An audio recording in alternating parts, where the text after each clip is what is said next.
Hello students, today we are going to see the next theorem from the quadrilaterals topic, and the name of the theorem is midpoint theorem. Okay, so now as you can understand from the name itself, it is a theorem related with the midpoints, but now we have to see where this theorem is actually applicable. Okay, so let us first read the theorem. It says the line segment joining the midpoints of any two sides of triangle. So the theorem is applicable with respect to triangles. So first of all, let us draw a triangle. Okay, so and now let us reread the statement. The statement says the line segment joining the midpoints of any two sides of triangle. So you have to draw a line segment which is joining any two midpoints of any two sides of the triangle. So I can take these two sides, I can take these two sides, whereas I can take these two sides also. So now here in this case, I am taking midpoint of AB and AC. Let us suppose that midpoint of AB is D, whereas midpoint of AC is E. So you have to draw a line segment which is joining these two midpoints. So let us join. So what is the condition then? If you draw a line segment which is joining the midpoints of the two sides of triangle, then that side or that segment is parallel to third side. Now the third side means the side for which we have not considered the midpoint. So which is the side BC. Okay. So it means the segment which you have drawn, which is joining the midpoints, is parallel to third side. It means DE is parallel to BC and also half of it. Half of it means it is also, the segment is also half of the third side. So DE is also half of BC. Okay, so this is actually we have to prove, isn't it? As this is a theorem, so definitely we have to prove it, and whatever they have said at the end of the theorem, that becomes our to be proven. And what is our given information then in this case? Yes, so in this case the given information is D is midpoint of AB, whereas E is midpoint of AC. The line segment joining the midpoints, it means AD is equal to DB, whereas AE is equal to EC. Okay, so this is our given information. This is we have to prove. Let us see. Now if you see the figure, I wanted to show DE parallel to BC. Okay, and second thing is DE is half of BC. Now the theorem is applicable with respect to triangle, isn't it? But in which topic it is actually asked, or in which topic it is actually stated? It is stated in the quadrilaterals topic. So definitely we have to make use of some of the properties of quadrilateral.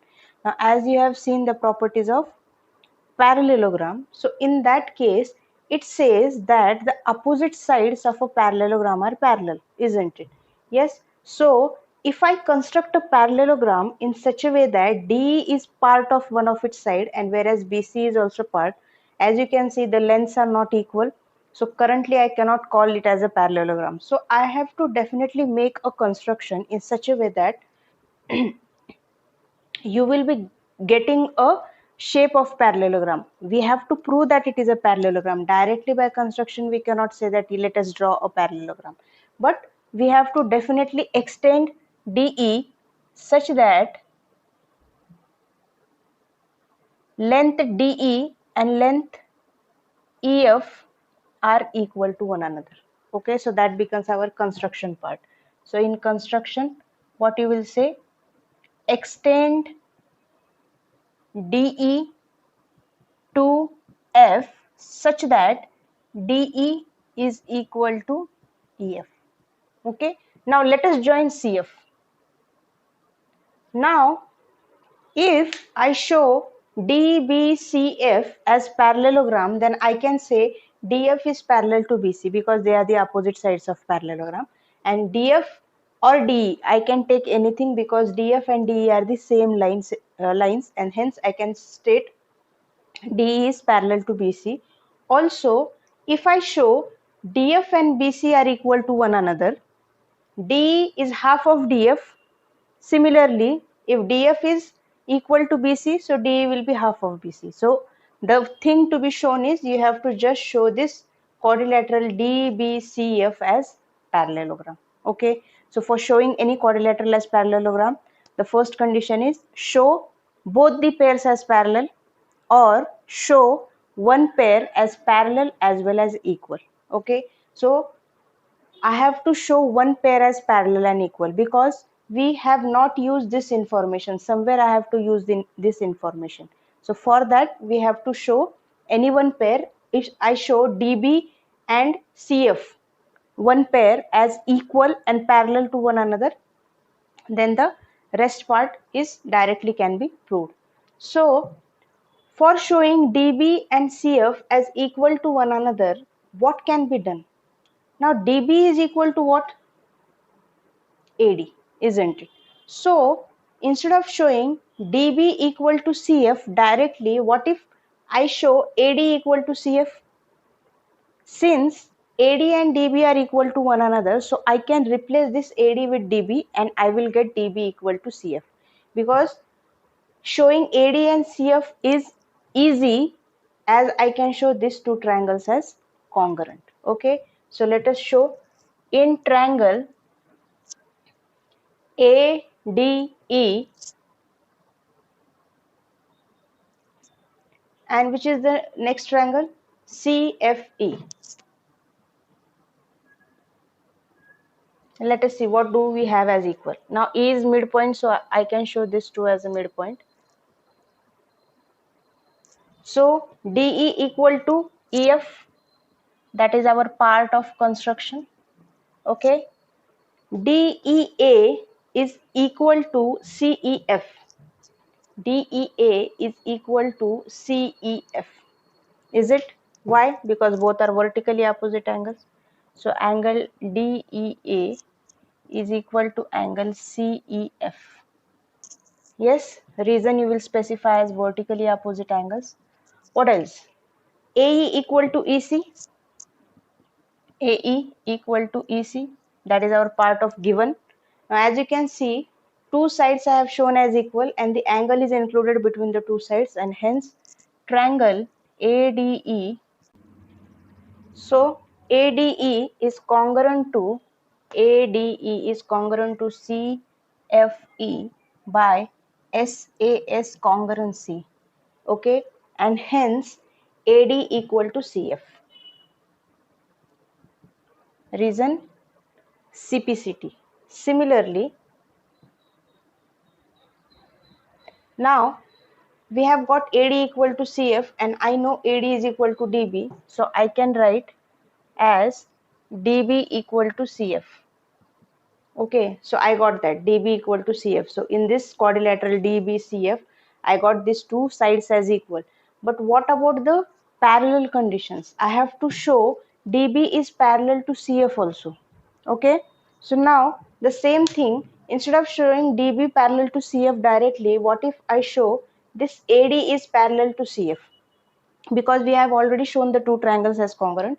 So by making use of that, can we show, can I say ADE, so this angle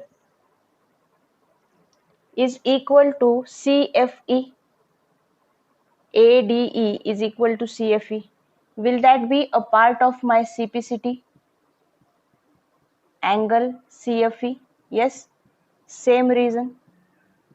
Because if you show these two angles as equal, for lines AD and CF, if I consider DF as the transversal and if that two angles are equal, I can say that AD is parallel to CF by converse of alternate interior angles theorem, isn't it?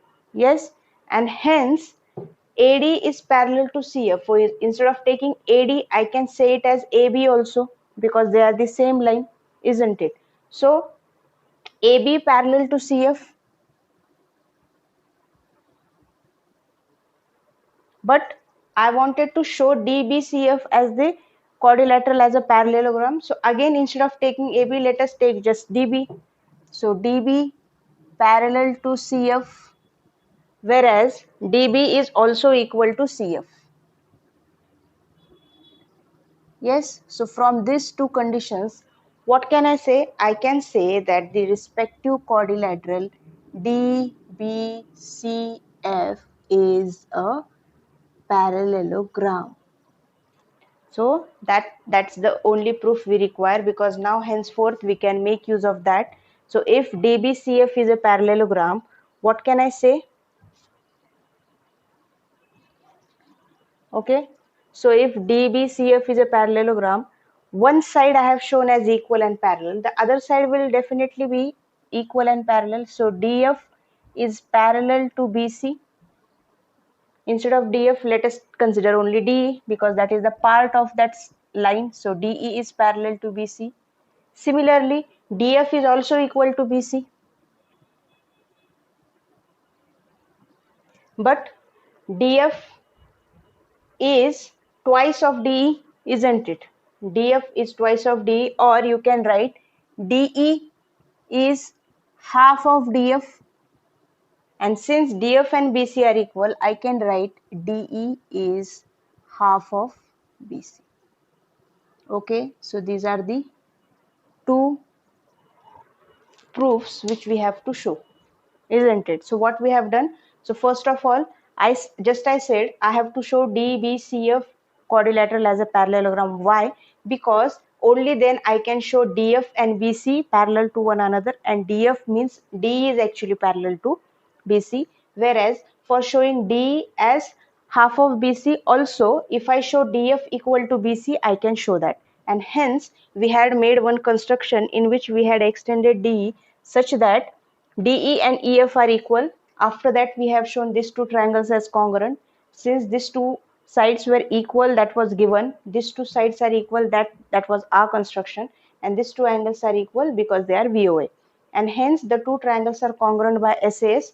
Further, by CPCT, AD is equal to CF we have shown, but since AD and DB are equal, so I have replaced this AD with DB, and hence I have got DB equal to CF. Similarly, by CPCT, ADE and CFE are also equal. Yes, and therefore by converse of alternate interior angles theorem, AD becomes parallel to CF. So instead of taking AD, I can consider DB also, because that is a part of the same segment. So DB parallel to CF. So I have got one pair as equal as well as parallel, and hence the respective quadrilateral DBCF becomes a parallelogram. And if it is a parallelogram, the other side is also equal and parallel. So DF is parallel to BC. Instead of considering DF, I have considered only DE parallel to BC, because I wanted to show DE parallel to BC. Further, DE is half of DF, but DF is equal to BC, again part of parallelogram. So I replaced DF with BC, and hence I have got DE is half of BC. So this is the midpoint theorem, which says in any triangle, if you are joining a segment which is the midpoints of two sides, that segment is parallel to third side and also half of the third side. So this is the straight midpoint theorem. Yes.